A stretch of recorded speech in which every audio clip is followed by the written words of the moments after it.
Good afternoon, friends, and thank you very much for being here this afternoon. And I'd like to apologize for having kept you waiting for a short while. And as I've said previously, it's usually because we are trying to reconfirm information that we have received, and that accounts for the delay. My apologies. Notwithstanding that, my apologies for having kept you waiting. It's been a busy day for us today. The situation of Indian nationals in Iraq remains a matter of importance for the Government of India. Since I last briefed you yesterday, I now have additional information to share with you on this issue.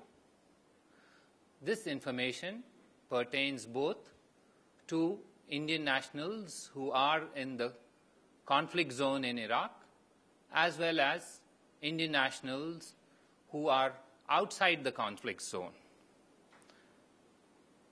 Now, since the zone of conflict is an area where security and safety of Indian nationals is of utmost concern, I will first try and give you a readout of the situation there, following which I will then provide you information regarding other areas where there are Indian nationals, but there is no immediate threat to their safety and security.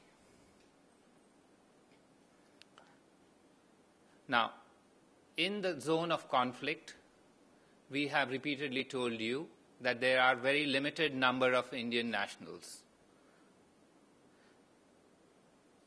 It is also the region where the security environment continues to be volatile. We have therefore today reiterated our advice to those Indian nationals still there to remain indoors. Now, as you are aware, there were 3 small groups of Indian nationals in this area. And I will try and explain to you what their status of each of them is as of today. We have been in touch with several Indian nationals in this zone of conflict. Let me first take those who are not in captivity. And I am happy to inform you that we have, with the help of the local authorities, been able to evacuate 17 more of our nationals from the zone of conflict. This was just done a short while ago. I was waiting for confirmation before I came to you, and that's why that accounts for the delay. So 17 more Indian nationals who are in the zone of conflict are no longer there. They are now in Baghdad and will go back to their homes very shortly. The second group of Indian nationals were the nurses. We have been in touch with the 46 nurses, and I can also confirm to you that they remain safe and there has not been any threat to their safety and security. They have food stocks. Nobody has intruded on their premises. We remain in touch with them. We are constantly advising them, and we'll take it from there on a day-by-day basis. That leaves a third set of Indian nationals, those who are in captivity. Now, I can reconfirm to you again today, despite the skeptics who think that this is a non-issue, let me reconfirm to them that they remain in captivity but have not been hurt or harmed. So with that, I will close this issue relating to Indian nationals in the zone of conflict. Let me now describe to you our activities relating to Indian nationals outside this zone of conflict. Our understanding as of now is airports in Erbil, Baghdad, Najaf, and Basra are open to normal commercial traffic. And therefore, we are issuing an advisory today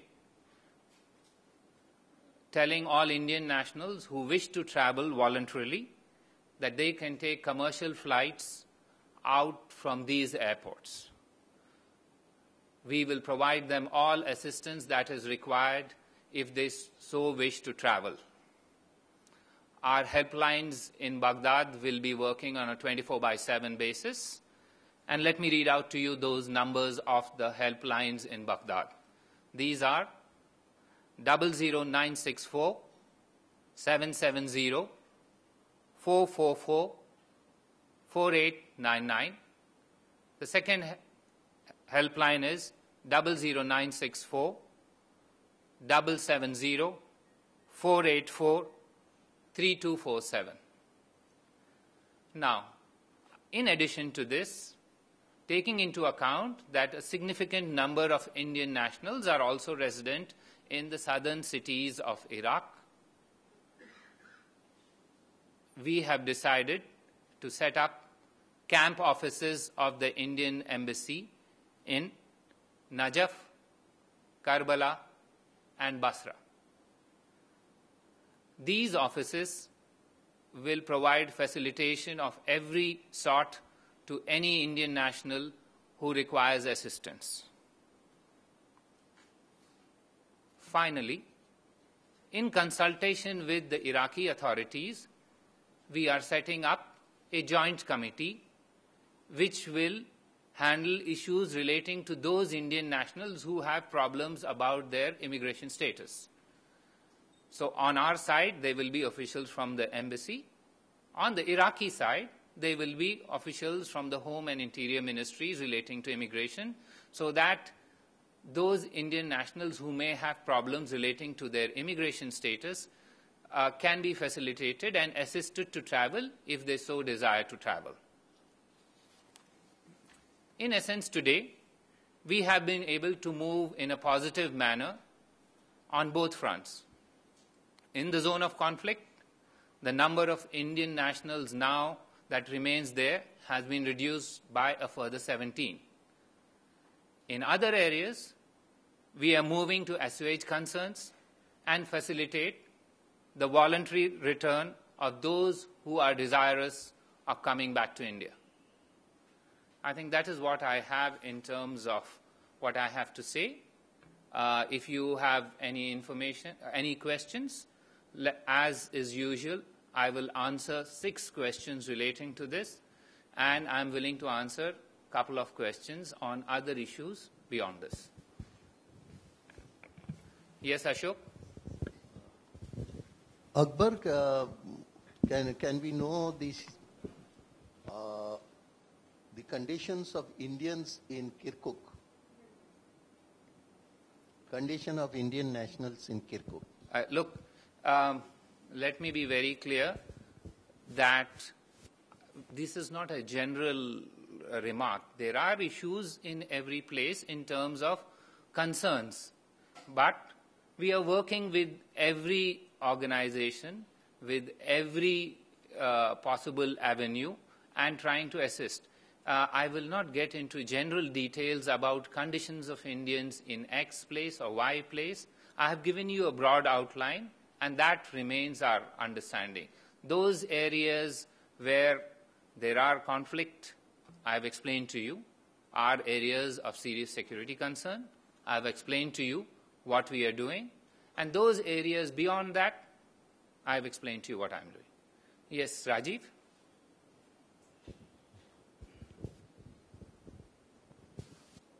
Yesterday, Iraq lost its control over borders with Syria and Jordan. And now the ISIS is in complete control of the entire western frontier of Iraq. The question is, how does it impinge on the 39 Indian hostages? Rajiv, in a sensitive situation where our nationals are captive, we are focused on trying to assist them. At this stage, I had told you yesterday that we have been able to knock on doors.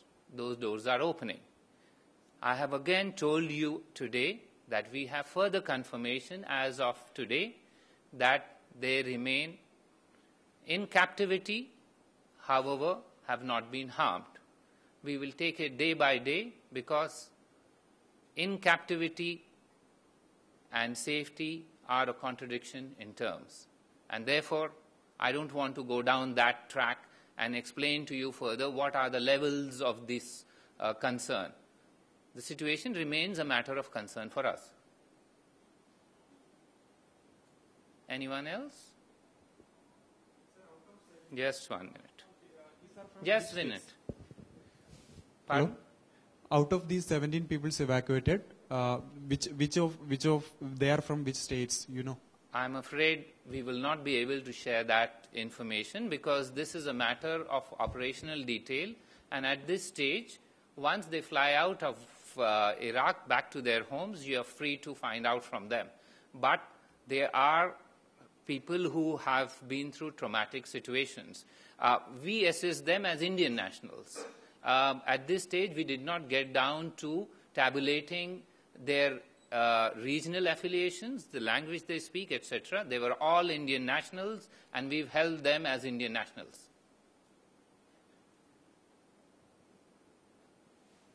Yes. Given that, as you told us initially, there were about 120 Indians in the conflict zone to start with, and 34 have been evacuated, are we therefore basically talking about the 40 in captivity and the 46 in Tikrit? Are these the only Indians in the crisis zones now?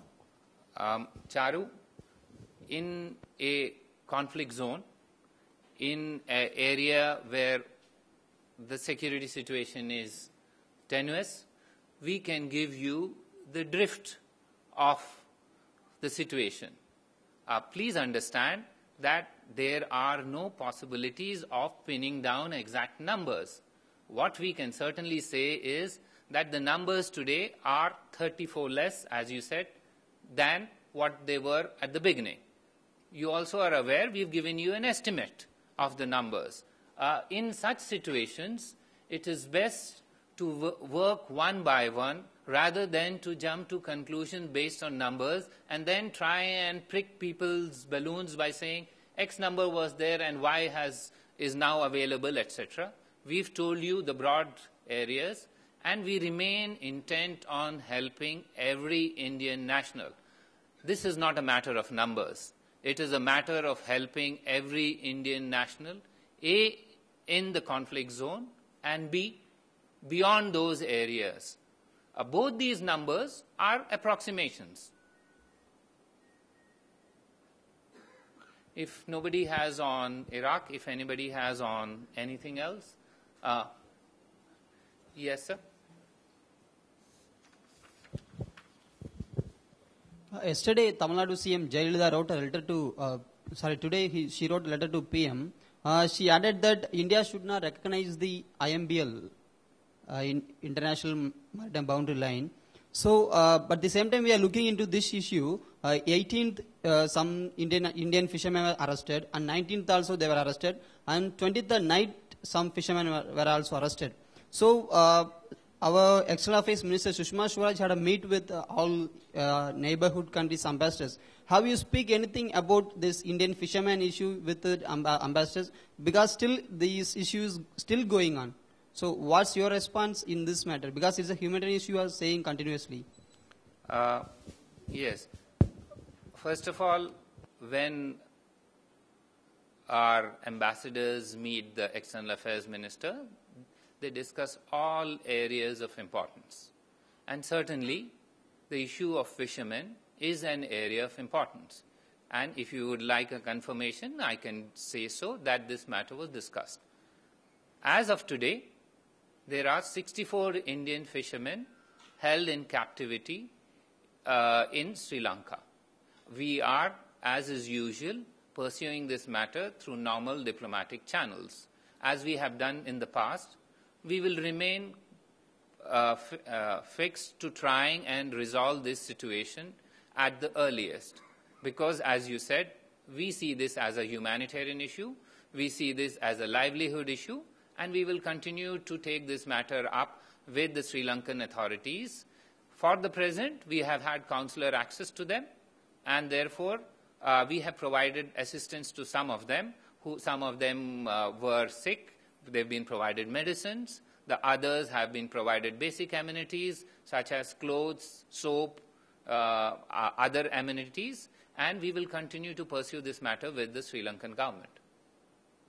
Yes, sir. Hi, Akbar. My question is related to EAM's visit to Dhaka, which starts tomorrow. And are you expecting any sort of breakthrough vis-a-vis land boundary agreement or Tista water sharing during this visit? Please wait till the outcome of the visit. Outcomes cannot be told to the media before they are actually discussed and agreed to. So please wait for the outcome. The visit is a significant one. It is a visit where we lay great importance on, since India and Bangladesh are two very friendly neighbors. We are working on a whole host of issues, and the outcomes we will share with you once this is done. Yes. Naz, just 1 minute. I will answer, sir. Wait, Naz, I will answer you. Akbar, there are reports again that External Affairs Ministry is proposal visa-free arrival for Bangladeshis has been shot down by the Home Ministry. What do you have to say? You are aware of my views on this, that I do not discuss in this forum any issue relating to interministerial nature. I've said this before. Please, you can ask me 50 times on issues of intraministerial nature, and I will not respond. However, I can confirm to you there is no proposal on the table that is intending to provide visa-free travel for Bangladeshi nationals. I have said this before. Let me reconfirm. There is no proposal on the table that intends to provide visa-free travel for nationals of Bangladesh to India. Anyone else? Yes. Priyanka? This is about India's decision to ratify that additional safety protocol. So there are reports that it was intentionally timed with Prime Minister Modi's visit to US in September. Your comments, please. You know, the protocol additional to India's safeguards agreement between the IAEA for the application of safeguards to civilian nuclear facilities was actually signed on 15th May 2009 after the approval of the cabinet. So we go back 5 years to the decision to sign this.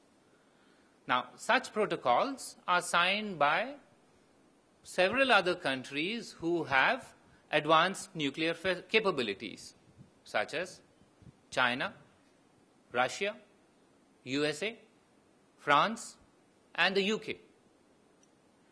Now, as per Article 9 of that protocol, which was signed between India and the IAEA, there is a provision which says that once India notifies in writing to the IAEA that statutory and constitutional requirements for entry into force have been completed, it will enter into force. Now, these requirements have recently been completed, with the President signing the instrument of ratification for the additional protocol. The protocol, therefore, will now enter into force once the instrument of ratification is conveyed by our mission in Vienna to the IAEA. You may recall that the India-specific safeguards agreement was negotiated with the IAEA and signed in 2009 for civilian facilities, and this was signed on 2nd February 2009. This was the safeguards agreement for civilian facilities that India had voluntarily decided and identified for application of IAEA safeguards. The additional protocol merely facilitates the implementation of the IAEA safeguards as per India's safeguards agreement. The ratification of the additional protocol is therefore in line with India's international commitments,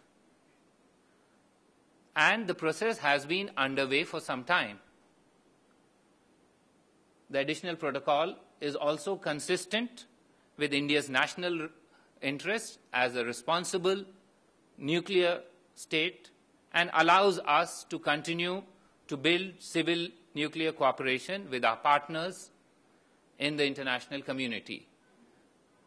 From this, you can understand that the process began quite some time ago. There is a procedure. That procedure has now been completed. Please do not link it with decisions or programs that are in the future. Yes, Ranjit? India had also signed a supplementary convention on compensation-related issues. So what is the status of that? Has India ratified that? I think you will have to ask the IAEA, the Department of Atomic Energy, which deals with this. They are the line ministry in this. Once there is anything about ratification of this, which requires the Ministry of External Affairs, we will let you know. Yes, Srinjoy? So, there are a number of senior people holding important positions abroad as high commissioners or ambassadors who are not part of the Indian Foreign Service. Now, in the past, such people, when a government has changed, they have usually resigned. That has been the norm, at least in some cases. Now, these people who are holding these posts as High Commissioner or Ambassador, has anyone offered to resign in this last 5-6 weeks? Or have their resignations been asked for?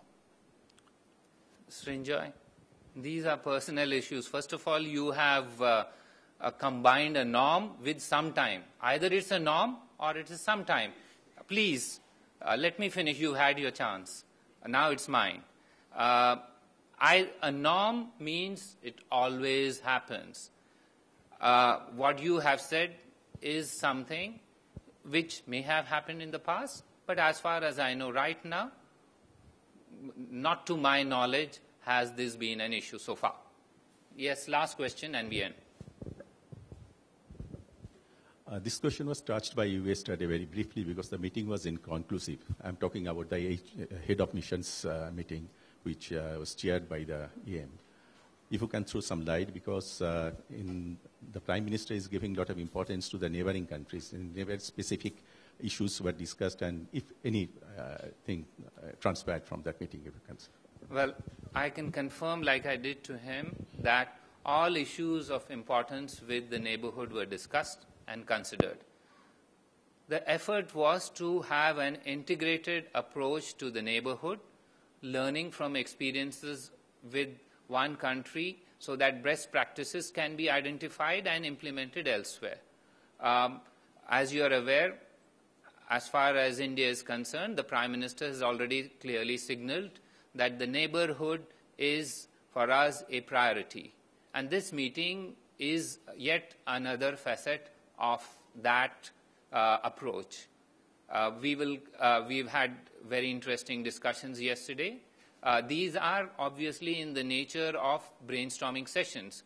So it's not in our mandate to share brainstorming session outcomes to you unless they are translated into actual policy. When they are translated into actual policy, I'm certain you would know. Thank you very much. Oh, yes, I will answer. Yes, please. Yes, just 1 minute. I'll answer. Sir, back to Tamil Nadu fishermen. Is there any time-bound frame that the government of India is going to take the fisherman who's been arrested by the Sri Lankan naval forces to brought back to India? The same thing happening in Western Coast side also, but the neighboring countries never arrested our fishermen. Why only in southern coastal part, especially the Tamil Nadu fishermen being targeted by the Sri Lankan naval forces? Are you justifying by way of providing soaps, towel, that giving a message to the fishermen community they are taken care of well by the government of India? Or are you trying to give a message they are going to brought back to India very soon, it will not happen in future? Thank you very much, and I will answer this question. First of all, I think factually, the problems of fishermen on our western coast are more acute. There have been people fishermen from our western side who are in jails in Pakistan for much, much longer times. So I think it's not fair for you to tell that this is not a phenomenon elsewhere, number one. Number two, you have seen that in the last few days there have been serious efforts and fishermen have been released from time to time. We will continue with this. Sri Lanka is a friendly neighbor. We will try to impress on them through all possible diplomatic means that, please, these are ordinary fishermen who are pursuing their livelihood, and this is a humanitarian issue. When we provide assistance of basic amenities, it is to provide some comfort and while we work the bigger issues. If your view is that until the bigger issues are solved, do not provide them, I don't think that's the way to go around. Every bit of assistance to Indian nationals who are in difficulties is something that the Government of India is committed to providing and will continue to provide. Thank you.